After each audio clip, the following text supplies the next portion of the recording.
नमस्कार दोस्तों, मैं मनीष कुमार संधान क्लासेस की ओर से आप सभी लोगों का स्वागत करता हूं। जैसा कि हम लोग क्लास 12 की मैथमेटिक्स की श्रृंखला शुरू किए हुए हैं। पिछले क्लास में हमने आपको 3D ज्योमेट्री में लाइन का इक्वेशन और उससे रिलेटेड क्वेश्चंस कराए थे। आज जो हमारा टॉपिक रहेगा वो प्लेन का इक्वेशन रहेगा और प्लेन के इक्वेशन से रिलेटेड जो 11th बी में क्वेश्चन है उसको हम सॉल्व करेंगे। आज के चैप्टर की शुरुआत करने से पहले हम आपको फिर एक बार वो चीज़ याद दिला देते हैं जिसमें हमने ये कहा था कि पूरी की पूरी 3D ज्योमेट्री इसमें लाइन हो या फिर प्लेन हो, पूरा का पूरा जो खेल है वो केवल और केवल एल एम एन पर ही डिपेंड है। तो आइए आज हम फिर इसके कुछ करिश्मे देखेंगे। पहले आज के चैप्टर की शुरुआत करने से पहले हम ये बता दें कि जो समीकरण होता है यानी इक्वेशन, वो बताता क्या है, क्यों हम इक्वेशन को इतना तवज्जो देते हैं। तो इक्वेशन क्या बताता है, आइए हम पहले उसको देखते हैं। तो इक्वेशन और कुछ भी नहीं है बल्कि एक कंडीशन है, कंडीशन होता है या फिर उसको हम शर्त बोल सकते हैं जो कि किसी बाध्यता का पालन करते हुए बनाया जाता है। यानी कि किसी बाध्यता का परिपालन करते हुए किसी कथन को अगर हम बाउंड करते हैं, रिस्ट्रिक्ट करते हैं किसी गिवन कंडीशन के अंडर में, तो वो जो मैथमेटिकल स्टेटमेंट है वहीं हम उसी मैथमेटिकल स्टेटमेंट को ही इक्वेशन बोलते हैं। फॉर एग्जाम्पल, अगर हम कहें x इक्वल वाई है तो ये बिल्कुल एक समीकरण है जो ये बताता है, यह समीकरण ये बताता है कि हमेशा x और y जो है दोनों के दोनों इक्वल होंगे।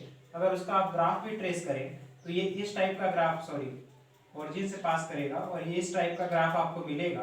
ये x हुआ और ये y हुआ। आप देखिए x और y दोनों इसमें हमेशा बराबर मिलेंगे। यही इसकी कंडीशन है, यही इसकी शर्त है और इसीलिए इस समीकरण को ऐसे लिखा जा रहा है। अगर दूसरा एग्जांपल लें, x प्लस वाई इक्वल 1, तो वो इस तरह का लाइन होगा x प्लस वाई इक्वल 1। ये भी एक इक्वेशन है जो कि एक शर्त को डिफाइन कर रहा है और ये शर्त ये है कि x और y हमेशा दोनों को अगर हम जोड़ दें तो वैल्यू 1 के इक्वल होगी। तो यहाँ देखिए आप, ये अगर 1 1 है तो आप इसमें दोनों वैल्यू अगर ऐड करेंगे x y की तो एक वैल्यू जो है हमेशा एक आएगी। अब यहाँ अगर x की वैल्यू को हम घटाएंगे तो y की वैल्यू देखिए बढ़ेगा, या फिर y की वैल्यू को अगर हम बढ़ा रहे हैं तो x की वैल्यू अपने आप घट रही है। इसी तरीके से अगर एक और हम एग्जांपल देते हैं, suppose X square plus Y square equal 4 है, दैट इज 2 स्क्वायर। आप सभी को अच्छी तरीके से पता है ये इक्वेशन एक सर्कल का है। तो देखिए ये कैसे बाउंड कर रहा है सर्कल के लिए। सर्कल को इस तरीके से बाउंड कर रहा है कि ओरिजिन से इसकी हमेशा और हमेशा जो डिस्टेंस है वो 2 बरकरार है, यानी कि 2 से नाइदर ग्रेटर नार लेस है।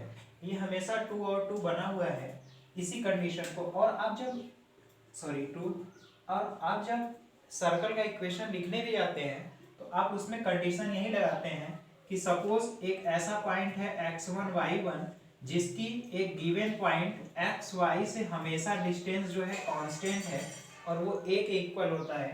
तभी आप इसमें लिखते हैं x माइनस x1 का whole square plus y minus y1 का होल स्क्वायर, और ये हमेशा a स्क्वायर, यानी इसको अंडर करते हैं आप, इक्वल a होता है और दोनों साइड का फिर स्क्वायर करते हैं और अल्टीमेटली ये वैल्यू आती है। और अगर x1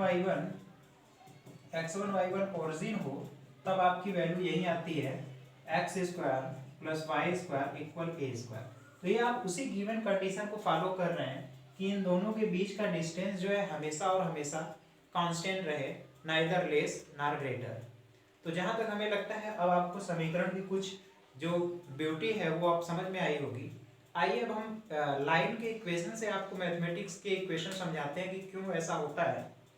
आपको पिछले क्लास में हमने बताया था कि मान लीजिए अगर ये कोई एक लाइन है, ये अगर लाइन का इक्वेशन है और इस लाइन का अगर डायरेक्शन रेशियो ए बी और सी है, तो अब हम मान लेते हैं इस ये जो लाइन पास कर रही है x1 y1 z1 से पास कर रही है।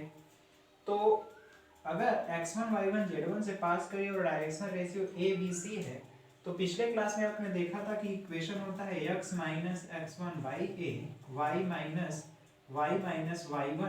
y1 upon B, z minus z1 upon C. वास्तव में ये भी देखिए किस कंडीशन को बता रहा है, क्यों इसको हम एक लाइन का इक्वेशन कहते हैं, आइए देखते हैं। अब आप समझिए, यहाँ पर ये जो लाइन है, ये लाइन सॉरी इस लाइन पर एक पॉइंट है x1 y1 z1। अब हम इसी पर एक अनदर पॉइंट मान लेते हैं x y z। ये पॉइंट हुआ x y और z। अब देखिए, अगर ये पॉइंट A है, B है, तो line direction ratio of line A B जो है उसका डायरेक्शन अगर रेशियो निकालना है तो आप जानते हैं अगर एक ही लाइन पर दो पॉइंट है तो उसका डायरेक्शन रेशियो जो है इनके कोऑर्डिनेट्स घटाने पर आएगा। तो इसका जो डायरेक्शन रेशियो होगा वो होगा क्या, देखिए x minus x1 y minus y1 और z माइनस z1, ये डायरेक्शन रेशियो है। और आपको पहले से ही पता है कि डायरेक्शन रेशियो और कुछ नहीं है, इसका a b और c है। तो ये हो सकता है k टाइम्स हो इसका a का, k टाइम्स हो b का एंड k टाइम्स हो c का, क्योंकि ये समानुपातिक होते हैं। आपको हमने पिछले क्लास में भी बताया था कि डायरेक्शन जो रेशियो होते हैं, डायरेक्शन रेशियो समानुपातिक होते हैं, समानुपातिक होते हैं। तो समानुपातिक होने की वजह से यहाँ अगर k की जगह देखा जाए तो x minus x1 upon a बराबर k होगा, x y माइनस y1 बराबर बटे b बराबर k होगा और z माइनस z1 बटा c बराबर k होगा। तो आप देखिए ये सभी अनुपात एक दूसरे के बराबर हैं, इसीलिए अल्टीमेटली लाइन का equation x minus y1 upon a equal y minus y1 upon b equal z minus z1 upon c, ये लिखा जाता है। अब आपको हमें जहाँ तक लगता है समझ में आया होगा कि एक लाइन का इक्वेशन क्यों इस फॉर्म में लिखा जाता है, क्योंकि किसी भी इक्वेशन में आपने अभी तक नहीं देखा होगा कि दो बार इक्वल आता है, लेकिन यहाँ लाइन का एक इक्वेशन है जो इस कंडीशन को बता रहा है, इसलिए इस लाइन के इक्वेशन को इस फॉर्म में लिखते हैं। तो ये रही कुछ बैकग्राउंड्स। अब हम आते हैं कि प्लेन का इक्वेशन क्या होगा, प्लेन क्या होगा, इसकी प्रॉपर्टी क्या होगी। तो इसमें कुछ नोट करना है, नोट करिए, फिर हम आगे चलते हैं।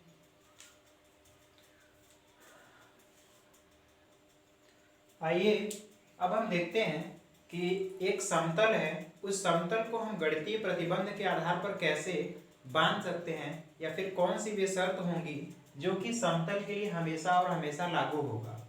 तो देखिए समतल कुछ और नहीं है बल्कि जैसे ये हमारा व्हाइट बोर्ड है, तो ये एक समतल के आकार का है, यह भी एक समतल है। और अब इसमें आप देखिए ये अगर समतल है तो इस समतल में एक लाइन ऐसे भी होगी, ऐसे भी होगी, ऐसे भी होगी, ये भी होगी, ये भी लाइन है, ये भी लाइन है, ये भी लाइन है, ये भी लाइन है। इस तरह से आप देखेंगे कि एक प्लेन में इनफाइनाइट नंबर ऑफ लाइंस होंगी, यानी this plane is the combination of और group of infinite number of lines. ये अनंत रेखाओं का एक समूह है और ये सभी रेखाएं कोप्लेनर है, यानी एक समतल में है। अब सोचिए ये अनंत रेखाओं का समूह तो हो गया, अब हमें कोई एक ऐसी कंडीशन लानी है जो कि सभी के साथ एक साथ सबका पालन हो सके, यानी कि वह कंडीशन सबको एक साथ सबको बांध सके। तो ऐसे कंडीशन के लिए देखिए करते क्या है, इसमें जितनी भी इनफाइनाइट नंबर ऑफ लाइंस हैं, मान लीजिए अगर हमारी एक लाइन ये है और इस लाइन पर, इस लाइन का जो डायरेक्शन, सॉरी अभी आप रहने दीजिए, बस मान लीजिए एक लाइन ये है, अगर एक लाइन या एल है और हम मान लेते हैं कि कोई एक ऐसी रेखा है जो इस लाइन पर लंब है। लंब होने का मतलब कि अगर वो लाइन ऐसे है, दूसरी लाइन है एल के बाद एम जो कि एल पर लंब है। अब लंब होने की वजह से ये एल पर भी लंब होगा, इस पर भी लंब होगा, इस पर भी लंब होगा, इस पर भी लंब होगा, यहाँ भी लंब होगा, यहाँ भी होगा, यहाँ भी, यहाँ भी, यानी at each and every point of the plane this line will be perpendicular. यानी कि इस पूरे प्लेन की किसी भी पॉइंट पर आप इसको लेकर के चले जाइए, ट्रांसफर कराइए, ये हमेशा और हमेशा इस प्लेन पर जो लाइंस हैं इनफाइनाइट उनके हमेशा परपेंडिकुलर होगा। तो इस कंडीशन को देखिए हम कैसे, इससे हम हेल्प लेंगे, इसी को हम कैसे शर्त में बदलेंगे। तो अब हम मान लेते हैं कि जो ये perpendicular plane, sorry perpendicular line है, इस प्लेन के परपेंडिकुलर लाइन, उसका ध्यान रखिएगा हमने बताया कि इस प्लेन के या इस लाइन के जो परपेंडिकुलर लाइन है उसका डायरेक्शन रेशियो, परपेंडिकुलर लाइन का डायरेक्शन रेशियो हम मान लेते हैं ए बी और सी है। आप ध्यान दीजिए, जो परपेंडिकुलर ये लाइन है इसका डायरेक्शन रेशियो ए बी और सी है। अब हम मान लेते हैं कि ये जो लाइन L पास कर रही है वो x1, y1 और z1 से पास कर रही है। L line x1, y1, z1 से पास कर रही है और इस पर जो परपेंडिकुलर लाइन है उसका डायरेक्शन रेशियो a, b और c है। अब इस हिसाब से हम मान लेते हैं कि इसी लाइन पर एक और पॉइंट है x, y और z। अब हमें बताइए लाइन L का direction ratio of line L। तो L का जो डायरेक्शन रेशियो होगा वो होगा क्या, x minus x1, y minus y1 और z माइनस z1। अगर हम इसको बोल दें a1, b1 और c1, यानी इस लाइन का डायरेक्शन रेशियो हमको पता हो गया, जो L है लाइन उसकी direction ratio x minus x1, y minus y1 और z माइनस z1 है। तो अब हमें ये बताइए, आपको हमने पिछले भी क्लास में बताया कि अगर दो लाइन परपेंडिकुलर हैं तो इनके बीच का एंगल 90 डिग्री होगा। और 90 डिग्री के लिए हमने एक रिलेशन दिखाया था कि cos थीटा बराबर a1 a2 plus b1 b2 plus c1 c2 equal 0 होगा। अब यहाँ पे देखिए cos थीटा जब 90 होगा तो ये वैल्यू 0 हो गई, यानी a1 a2 तो a1, यानी अगर इसके परपेंडिकुलर जो लाइन था उसको हम a ले लेते हैं, या हमने लिखा हुआ है तो a1 हमने मान लिया इसको a2 है, a2 b2 c2 a b c के बराबर है। तो a और इसका जो डायरेक्शन रेशियो है x minus x1 plus b y minus y1 plus c z minus z1 equal 0। अब देखिए ये जो कंडीशन है ये x y z के किसी भी वैल्यू के लिए सेटिस्फाई है, क्योंकि आप x y z को कहीं पर भी मूव कराइए ये वह कंडीशन है जो सबको सेटिस्फाई करेगा।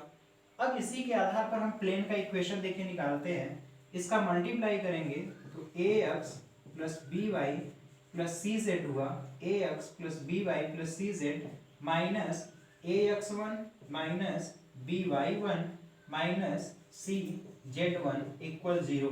अब ये देखेंगे आप सभी ये वैल्यू पूरी की पूरी कांस्टेंट है और ये पूरा ये वेरिएबल टर्म है, तो इसको हम ऐसे भी लिख सकते हैं ax plus b y plus c z plus d equal 0। अब आप ध्यान दीजिए ये है हमारा समतल का समीकरण। इसी समीकरण या इसी कंडीशन को हम कहते हैं इक्वेशन ऑफ प्लेन, यानी कि ये हुआ एक समतल का समीकरण। अब अगर इस समतल के समीकरण की विशेषता की ओर ध्यान दिया जाए तो आप ध्यान दीजिए ये जो कोफिशिएंट है समतल के समीकरण में x, y और z का कोफिशिएंट है तो वो तो a b c है। अब हमने जो समतल निकाला है हमारे इस बोर्ड का है, ये इक्वेशन जो प्लेन है वो कुछ प्लेन और कुछ नहीं है बल्कि हमारा व्हाइट बोर्ड है। तो व्हाइट बोर्ड का हमने तो इक्वेशन निकाल दिया, हमने निकाला इक्वेशन व्हाइट बोर्ड का, लेकिन इसमें ए बी और सी जो है ए बी सी जो है व्हाइट बोर्ड के परपेंडिकुलर लाइन का डायरेक्शन रेशियो है। आप ये ध्यान देखिए, अब किसी भी प्लेन के इक्वेशन में ए बी सी यानी कि प्लेन का जो डायरेक्शन रेशियो होगा, अब अगर हम कहते हैं कि डायरेक्शन रेशियो ऑफ प्लेन, तो प्लेन का डायरेक्शन रेशियो होगा क्या, डायरेक्शन रेशियो ऑफ प्लेन, यानी एक समतल का जो डायरेक्शन रेशियो होगा वो और कुछ नहीं बल्कि उस प्लेन के परपेंडिकुलर लाइन का डायरेक्शन रेशियो होगा। यानी direction ratio of plane is nothing but the direction ratio of line perpendicular to that plane। ये काफी इंपॉर्टेंट चीज है और पूरे प्लेन में हम इसी चीज का इक्वेशन, इसी ट्रिक का हम लोग यूज करेंगे जिससे कि हमारे सारे के सारे क्वेश्चन सॉल्व हो जाएंगे। आपका बस कंसेप्ट ये होना चाहिए कि प्लेन का जो इक्वेशन लिखा जाता है उसमें जो प्लेन का डायरेक्शन रेशियो होता है वो प्लेन के परपेंडिकुलर लाइन का डायरेक्शन रेशियो होता है। आप ये ध्यान रखिए कि प्लेन का डायरेक्शन रेशियो प्लेन के परपेंडिकुलर जो लाइन होती है उसी का डायरेक्शन रेशियो होता है। और इसी की सहायता से, प्लेन की सहायता से अगर हम डायरेक्शन रेशियो से डायरेक्शन कोसाइन फाइंड करते हैं, यहाँ से अगर आप डायरेक्शन कोसाइन फाइंड करेंगे तो वो डायरेक्शन कोसाइन भी प्लेन के परपेंडिकुलर लाइन का ही डायरेक्शन कोसाइन होगा। अब आप इसको नोट कर लीजिए और इस चीज को हमेशा याद रखिए, इसी का हम बार बार यूज करेंगे और आपके लिए काफी हेल्पफुल होगा। आप इसको नोट करिए, फिर हम आगे चलते हैं।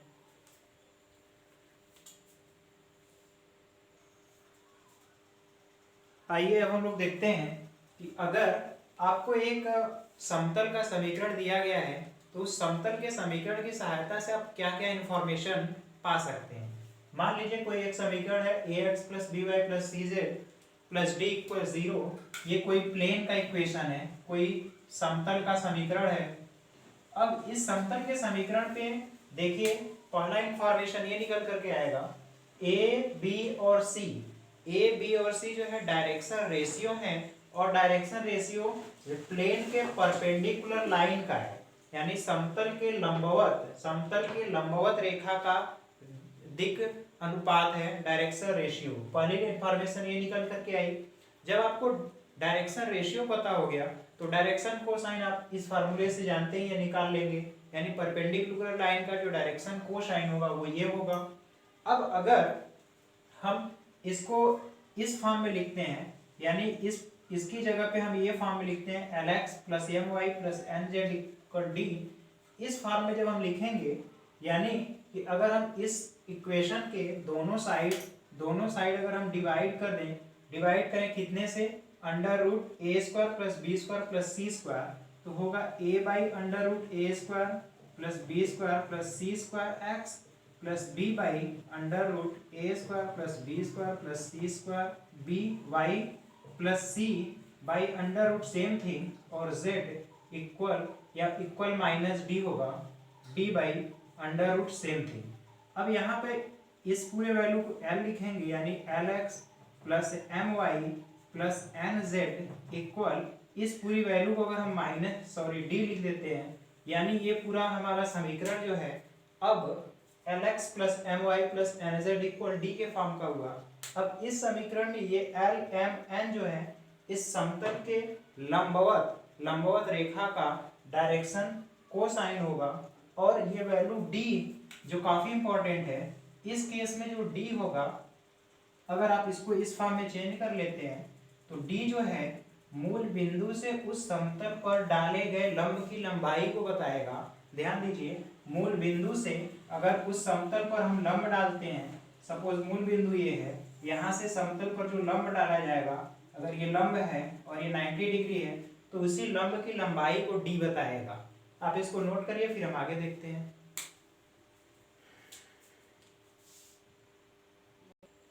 आइए हम आगे देखते हैं। जो प्लेन का इक्वेशन है अगर इस फॉर्म में है, यानी that is x by A plus Y by B plus Z by C equal 1 है, तो आप जैसे स्ट्रेट लाइन में पढ़े होंगे, स्ट्रेट लाइन में पढ़े हैं कि x by A plus Y by B equal 1 होता है, तो ये जो है a और b, a जो है x एक्सिस पर अंतःखंड और b जो है y एक्सिस, यानी यहाँ से यहाँ की वैल्यू a होती है और यहाँ से यहाँ की वैल्यू जो है b होती है। ये अंतःखंड रूप रेखा का है और 3D में ये है, 3D में ये प्लेन का इक्वेशन है। प्लेन का इक्वेशन ये बताएगा कि ये प्लेन जो है तीनों एक्सिस पर कितने कितने का इंटरसेप्ट काटेगा, यानी कि x एक्सिस पर जो इंटरसेप्ट है वो a है, y पर b है और z पर c का इंटरसेप्ट है। अगर आप इसको ग्राफिकली या फिर देखना चाहें तो जैसे मान लीजिए हमारा x एक्सिस, यहाँ पर आप किसी भी तरीके से देख लीजिए, ये x है हमारा, ये x एक्सिस, y एक्सिस और z एक्सिस है। और अगर ये कोई प्लेन है और अगर ये प्लेन इस फॉर्म में है, यानी कि यहाँ से यहाँ तक अगर x है तो a होगा, ये y है तो b होगा और ये z है तो c होगा। इस तरह से प्लेन रहेगा और यहाँ पर इंटरसेप्ट कटा हुआ है, तो ये इंटरसेप्ट फॉर्म है। आप इसको नोट करिए, फिर हम आगे चलते हैं। आइए अब हम आगे देखते हैं vector form of equation of a plane. अब हम लोग देखेंगे समतल का सदिश समीकरण जो है कैसा लिखा जाता है। अब अगर देखिए समतल पर कोई पॉइंट x1 y1 z1 हो और समतल का दिक् अनुपात, इसका मतलब समतल पर जो लंब रेखा है उसका दिक् अनुपात अगर ए बी सी हो, तो आपको अभी भी बताया हमने समतल का समीकरण जो होगा वही वाला तरीका, दोनों के दिक् रेशियो दिक् अनुपात का गुणा करेंगे, a1 a2 b1 b2 c1 c2 equal 0, यानी ax minus x1 plus by minus y1 plus cz minus z1 equal 0। ये कार्टेशियन फॉर्म है, ये समतल का कार्तीय रूप है। और अगर इसी समतल को अगर हमें सदिश रूप में लिखना है तो देखिए r vector minus x1i y1j z1 के ये जो है पोजीशन वेक्टर है और डॉट करेंगे, ये उस पर परपेंडिकुलर है, दोनों का देखिए डॉट किया गया, ये इक्वल 0 हुआ। अगर आपको और आसानी अच्छे से समझना है तो यहाँ देखिए ओरिजिन से एक पॉइंट ए है जिसका कोऑर्डिनेट x1 y1 z1 है, तो ये OA वेक्टर हुआ, वेक्टर OA है x1 y1 z1। अगर इसको लिखना है x1i होगा प्लस y1j होगा प्लस z1 k कैप है, ये वेक्टर हुआ। दूसरा एक हमने मान लिया है इसी प्लेन में कोई पॉइंट है x y z, यानी xi plus yj plus zk cap है, ये है वेक्टर। अब अगर इस वेक्टर को डिफाइन करना है, ये वेक्टर होगा वेक्टर r माइनस ओ ए बराबर वेक्टर ए बी होगा, वेक्टर ए बी अगर आपको ध्यान देना है तो ये वेक्टर ए बी हुआ। अब एक जो direction ratio A B C है, ये इसके परपेंडिकुलर कोई लाइन है, तो अब अगर हम इस वेक्टर का इसके साथ डॉट करेंगे तो देखिए ये भी परपेंडिकुलर होगा और यही डॉट हमने यहाँ किया हुआ है और इक्वल 0 हुआ। तो ये फॉर्म है आपका कार्टेशियन और वेक्टर फॉर्म। आप इसको नोट करिए, फिर हम आगे चलते हैं। आइए अब हम देखते हैं, अगर एक कोई समतल है और समतल पर यानी प्लेन पर कोई एक अनदर पॉइंट है जो प्लेन से हट करके इस पॉइंट से समतल पर अगर कोई लंब डाला जा रहा है तो उसका लेंथ क्या होगा, तो उसका लेंथ होगा, उस इक्वेशन में आप x की जगह इसी पॉइंट को रखिए x1, y की जगह y1 और z की जगह z1, और इस साइड सभी चीज को इस साइड रखिए, ये इक्वल 0 होगा, और अपान इसके कोफिशिएंट का स्क्वायर करके ऐड कर दीजिए। ये काफी आसान तरीका है, आप लोग रेखा पर भी लंब निकाले होंगे, रेखा पर डाले गए लंब की लंबाई।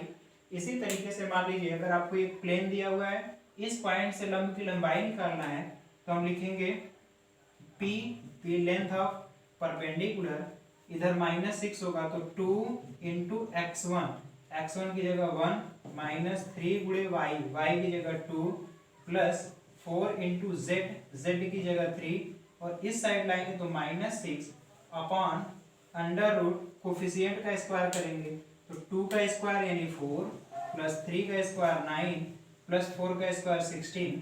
इसको सॉल्व करेंगे तो 2 -6 और प्लस 12 और -6, तो ये वैल्यू कैंसिल हो गई पूरी, बचा 2 यानी 2 बाई अंडर रूट ये 2 बाई अंडर रूट 29, ये हुआ लेंथ की लंबाई। तो इस तरह से कोई भी गिवन पॉइंट है आप आसानी से उसकी लेंथ को मेजर कर सकते हैं। आप इसको नोट करिए, फिर हम अगला कंसेप्ट देखते हैं। आइए अब हम लोग देखते हैं कि कोई प्लेन का इक्वेशन आपको निकालना है और वो 3 पॉइंट दिया हुआ है कि 3 पॉइंट से होकर के जाने वाला प्लेन का इक्वेशन निकालिए। आपको कभी कभी ये आश्चर्य हो रहा होगा कि इसमें 3 पॉइंट क्यों दिया जाता है। देखिए अगर हम ये कहें कि एक पॉइंट से जाने वाला प्लेन का इक्वेशन, तो अगर एक पॉइंट यहाँ पर है तो यहाँ से इनफाइनाइट नंबर ऑफ प्लेन पास करेंगे। कोई प्लेन ऐसे होगा, कोई ऐसे होगा, ऐसे होगा, ऐसे होगा, इनफाइनाइट नंबर ऑफ वेज होंगे। अगर 2 पॉइंट दिया जा रहा है तब भी देखिए 2 पॉइंट से ऐसे भी प्लेन जा सकता है, ऐसे भी, ऐसे ऐसे ऐसे ऐसे, बहुत सारे केसेस होंगे। लेकिन अगर 3 पॉइंट दे दिए जाए आपको, अगर ये 3 पॉइंट दिए जाए तो केवल और केवल एक प्लेन पास होगा और वो प्लेन ये हुआ। अगर इसके अलावा कोई प्लेन हम लेंगे तो वो निश्चित रूप से ही किसी न किसी पॉइंट को टच नहीं करेगा। इसलिए कम से कम 3 पॉइंट अगर किसी प्लेन को फिक्स करना है तो चाहिए होता है। अब आइए देखते हैं इसका इजी मेथड क्या है। आपके बुक में जो भी फार्मूला दिया है आप उससे करिए, लेकिन हम लोग बाय कंसेप्ट यूजिंग LMN कैसे कितना इजीली हम निकाल पाते हैं इसको सीखते हैं। तो देखिए अगर एक पॉइंट x1 y1 z1 है, x2 y2 z2 है, x3 y3 z3 है, इन तीनों पॉइंट से होकर जाने वाला इक्वेशन आपको निकालना है। तो प्लेन के इक्वेशन के लिए आपको चाहिए क्या, कोई एक पॉइंट चाहिए और उस पॉइंट के बाद आपको एल एम एन चाहिए जो उसके परपेंडिकुलर हो। तो हम मान लेते हैं कि इस प्लेन के जो हमको रिक्वायर्ड प्लेन है, सपोज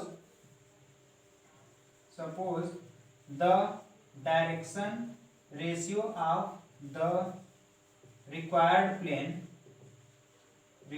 प्लेन जो हमको प्लेन का इक्वेशन निकालना है उसका हम मान लेते हैं कि direction ratio A B C है, ए बी सी, ये हमने मान लिया। अब जब डायरेक्शन रेशियो ये है और इस पर एक पॉइंट कोई भी ले लीजिए, तो देखिए ए, अब डायरेक्शन रेशियो अगर ए बी सी है तो ए बी सी वाली लाइन जो होगी यहाँ पे होगी, यहाँ पे होगी, कहीं पर भी होगी, परपेंडिकुलर होगी इन सब के।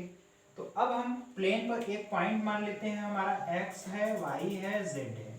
हमारा जो प्लेन पर पॉइंट है वो x y z है। तो अब अगर x माइनस x1 कर लेते हैं, x माइनस x1 ये इसका डायरेक्शन रेशियो हुआ और इसके परपेंडिकुलर का direction ratio A B C है, यानी a plus B times y minus y1 plus C times z minus z1 equal 0 होगा, z1 इक्वल 0। अब ये कंडीशन है।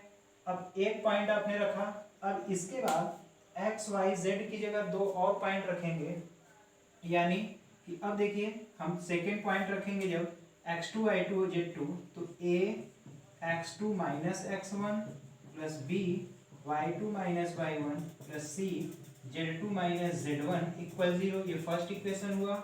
इसी तरह से a x3 minus x1 plus b y3 minus y1 plus c z3 minus z1 equal 0, ये दूसरा equation हुआ। अब इन दोनों इक्वेशन को हम साइमल्टेनियसली सॉल्व करके a, b और c की वैल्यू फाइंड कर लेंगे और a, b और c की वैल्यू को हम फर्स्ट इक्वेशन में पुट कर देंगे और हमें उस रिक्वायर्ड प्लेन का इक्वेशन फाइंड हो जाएगा। आप इसको नोट करिए, फिर हम दूसरा तरीका बताते हैं। देखिए फॉर एग्जांपल, अब हम यहाँ पे एक एग्जांपल करते हैं। अगर मान लीजिए आपको तीन ये पॉइंट दिए हुए हैं, ये एक्सरसाइज में भी है, ये तीन पॉइंट से जाने वाले आपको प्लेन का इक्वेशन निकालना है। Find the equation of plane which passes through these three points.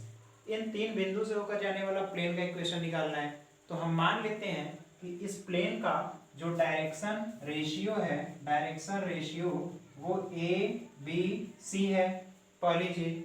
अब इस पर हम एक पॉइंट मान लेते हैं x, y और z।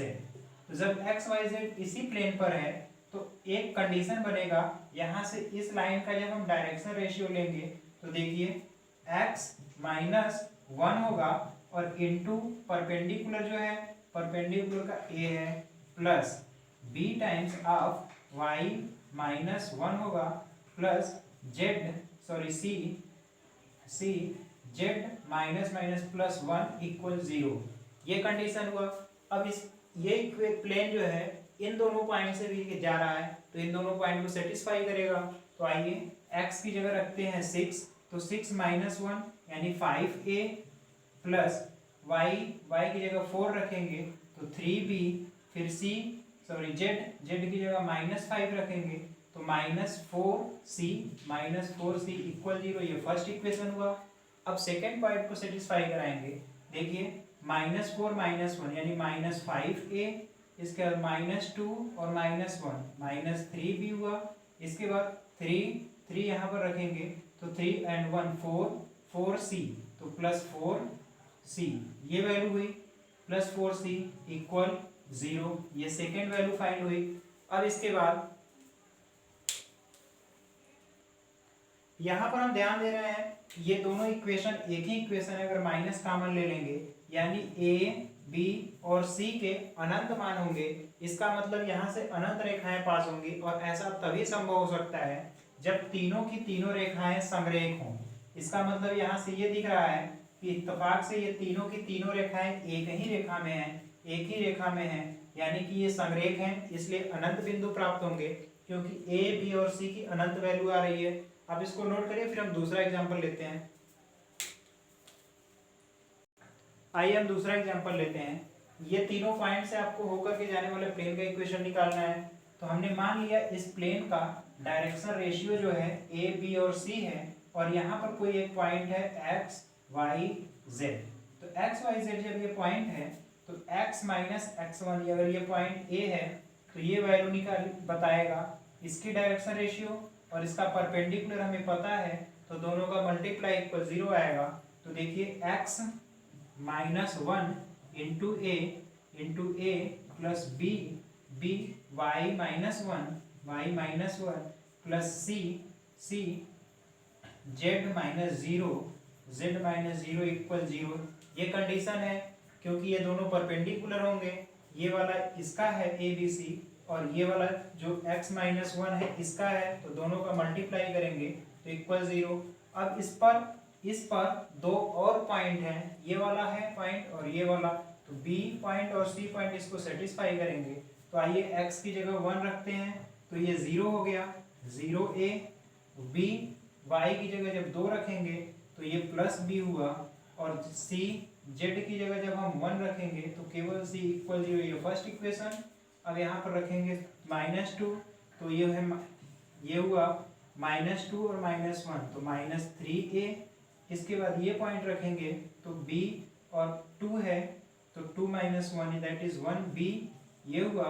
और c की जगह यहाँ पर रखेंगे, सॉरी z की जगह -1, तो -c, ये वैल्यू हुआ इक्वल 0। अब हम यहाँ पर a b और c की वैल्यू को देखेंगे कितना आ रहा है, तो a upon equal -b upon equal c upon.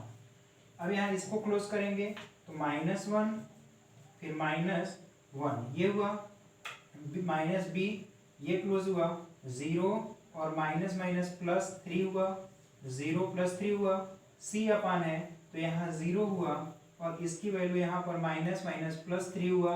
देख लीजिए, मिला लीजिएगा आप लोग।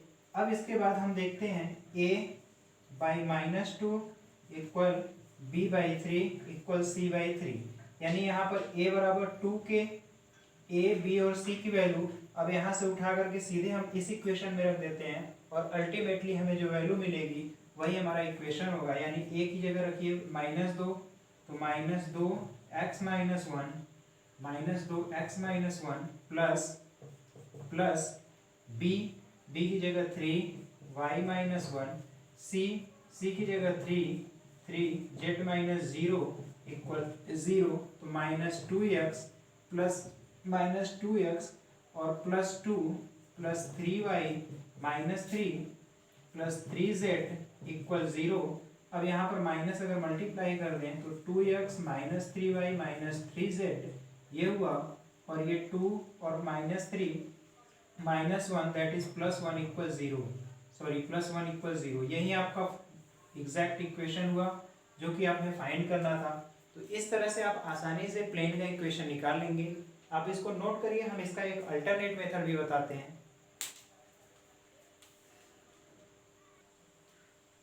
आप इसका आंसर मैच करा लीजिएगा, हमारे हिसाब से इतना होगा। इसी क्वेश्चन पर, इसी कंसेप्ट पर हम एक और क्वेश्चन कराते हैं। देखिए नेक्स्ट क्वेश्चन करने से पहले थोड़ा हम इस क्वेश्चन को सॉल्व कर रहे थे, तो पिछला वाला जो क्वेश्चन था उसमें आंसर मिस्टेक हो गया है। आंसर ध्यान दीजिएगा, मिस्टेक हो गया है। हमने एक गलती की थी कि -b ऊपर था, हमने केवल b लिख लिया है। तो जब -b ऊपर रहेगा तो अपान में जो वैल्यू थी 3 था, तो ये वैल्यू 3 ना होकर के -3 होगा, यानी पिछले वाले क्वेश्चन में b इक्वल -3 होगा। और इसकी वैल्यू जब हम रखेंगे तो ultimately 2x plus 3y minus 3z equal plus 5 equal 0, इस फॉर्म का शायद आ रहा था क्वेश्चन का आंसर। एक बार मैं मैच करा ले रहा हूं।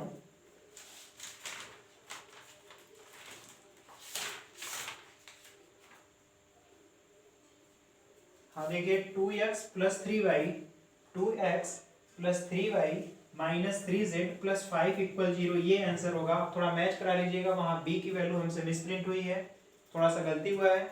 अब आइए नेक्स्ट क्वेश्चन देखते हैं। ये 3 गिवन पॉइंट्स हैं, आपको प्लेन का इक्वेशन निकालना है। हम मान लेते हैं इसका डायरेक्शन जो रेशियो है वो a है, b है, c है। एक पॉइंट x y z मान लिया, तो यहाँ से इसका डायरेक्शन रेशियो जो होगा वो x माइनस 2 y माइनस 2 और z प्लस 1 हुआ। इसका मल्टीप्लाई a b c के साथ हमने किया, तो ये कंडीशन हुआ। अब ये जो लाइन का इक्वेशन है ये इसको भी सेटिस्फाई करेगी, क्यू को भी और आर को भी। तो क्यू पॉइंट हमने रखा वैल्यू, ये इक्वेशन मिला, और आर वैल्यू रखा, ये इक्वेशन मिला। हमने इसको सॉल्व किया, ए और बी को क्रॉस मल्टीप्लाई मेथड से ए बी सी की वैल्यू इसको इजी रेशियो में हमने लिख लिया, और ये वैल्यू उठा करके इसमें इक्वेशन में रखा।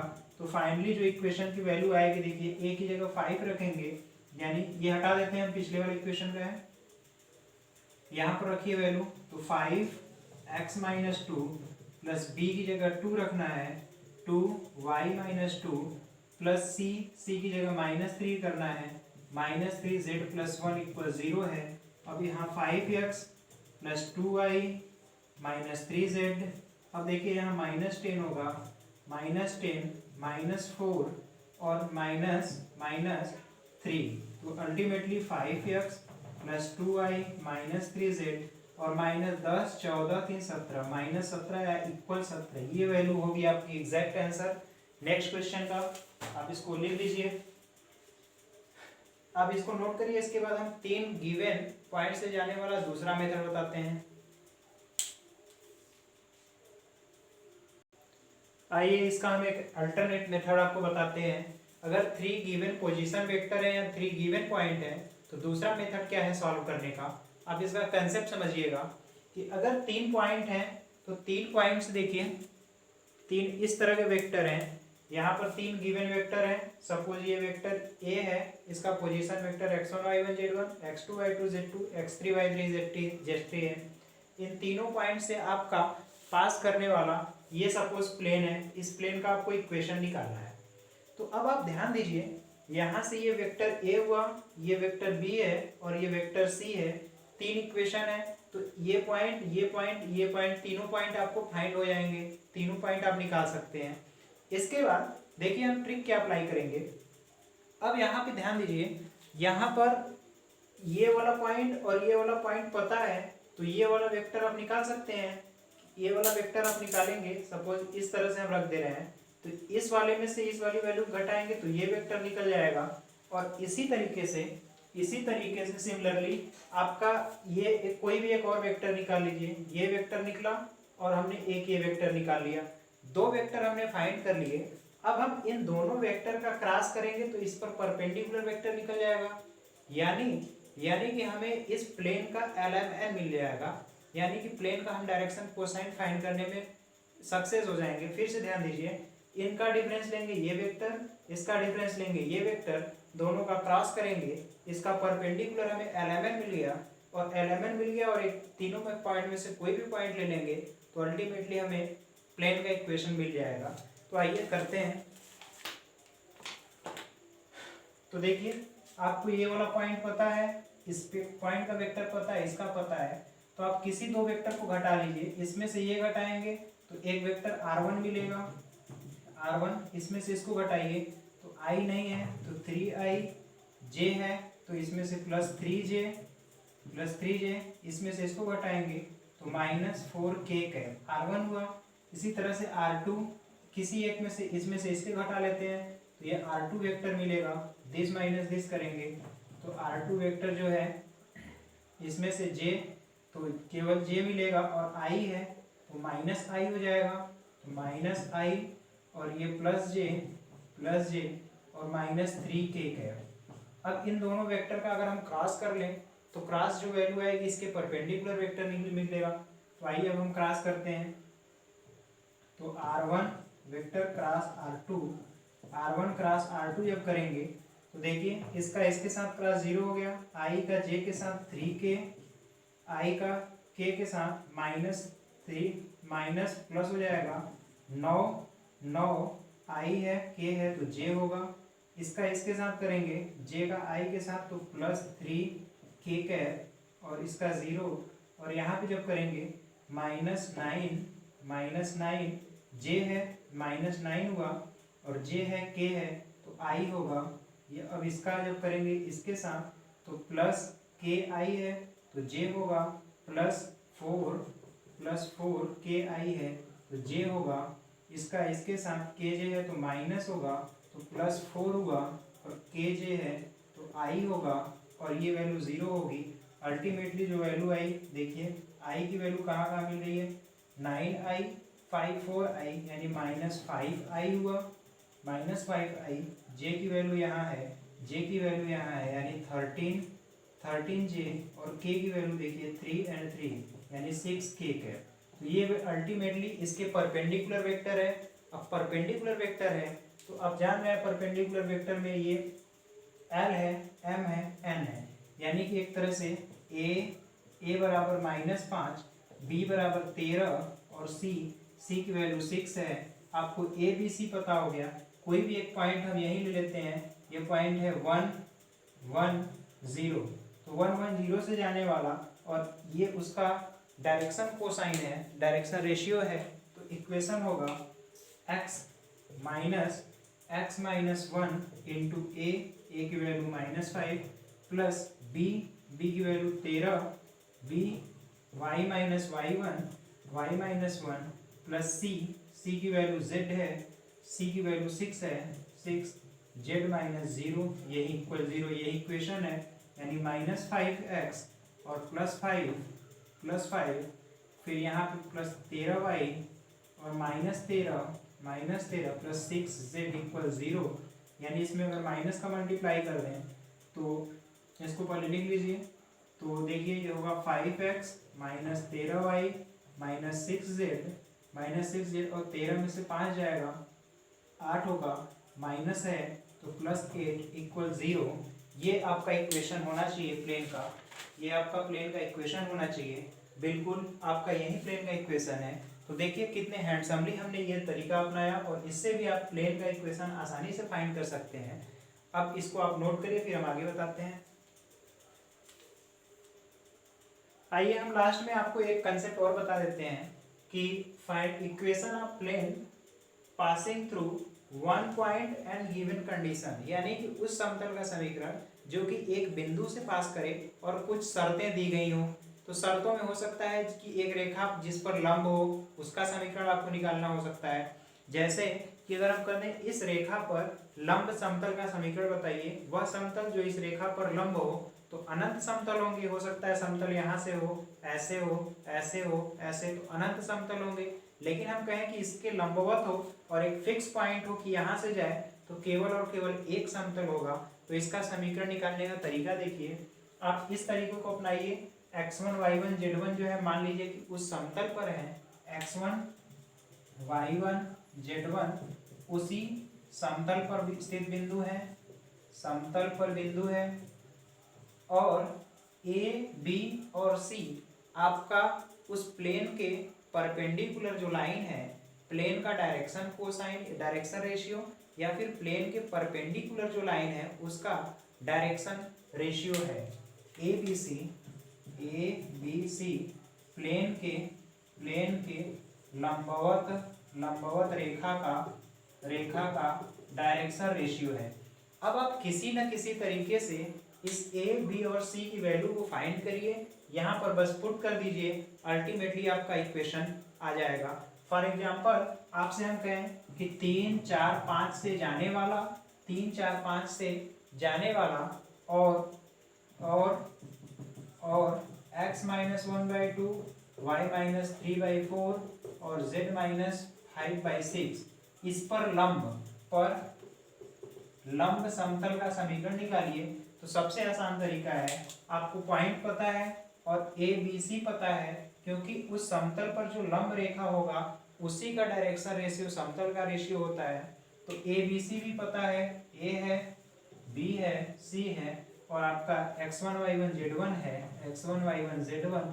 तो अल्टीमेटली इक्वेशन देखिए क्या होगा, 2x माइनस x1 की जगह 3 प्लस b की जगह 4, y माइनस y1 की जगह 4, y minus y1 plus z plus c की वैल्यू है 6, z माइनस z1 यानी 5 इक्वल 0।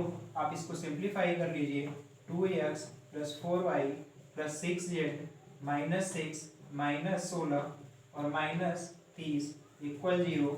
अब इसको सिंप्लीफाई करिए, 2x plus 4y plus 6z minus देखिए 6 30 10 40 46 6 52 -52 और इक्वल 52, ये आपका समतल का समीकरण हुआ। तो आप इस तरीके से आपने देखा कि हम एल एम एन की वैल्यू से कितनी हैंडसमली, कितनी अच्छी तरीके से हम किसी भी इक्वेशन को फाइंड कर सकते हैं प्लेन के। तो आज के लिए हमारा बस इतना ही क्लास है। इसमें कुछ कंसेप्ट रह गए होंगे तो इसको हम अगली क्लास में बताएंगे। अगली क्लास में हम लोग इन सभी कंसेप्ट से रिलेटेड जो न्यूमेरिकल हैं 11th बी का न्यूमेरिकल करेंगे। अब इसमें आपको कोई भी अगर प्रॉब्लम आए तो आप हमें कमेंट करके बताइए। हाँ, एक चीज़ और है, ऐसा हो सकता है कि कहीं पर कोई प्लस माइनस का मिस्टेक हो गया हो, तो आप उसको माइनर मिस्टेक को ध्यान ना दे करके कंसेप्ट को समझिए। कंसेप्ट को समझ जाएंगे तो आपके लिए 3D वेक्टर काफ़ी आसान हो जाएगा। आपने वैसे भी देखा कि हमने केवल एल एम एन की वैल्यू पर फोकस किया और वही हमें सारे रिजल्ट दे रहे हैं। तो आप बुक में जो भी फार्मूला दिया हुआ है उसको थोड़ा अगर डीपली पढ़ेंगे तब जाकर समझ में आएगा। लेकिन ये जो प्रोसेस हमने बताया है काफ़ी आसान सा प्रोसेस है। आप आसानी से एक वैल्यू से दूसरी वैल्यू में ट्रांसफ़र कर सकते हैं, आपको उसका मतलब समझ में आएगा।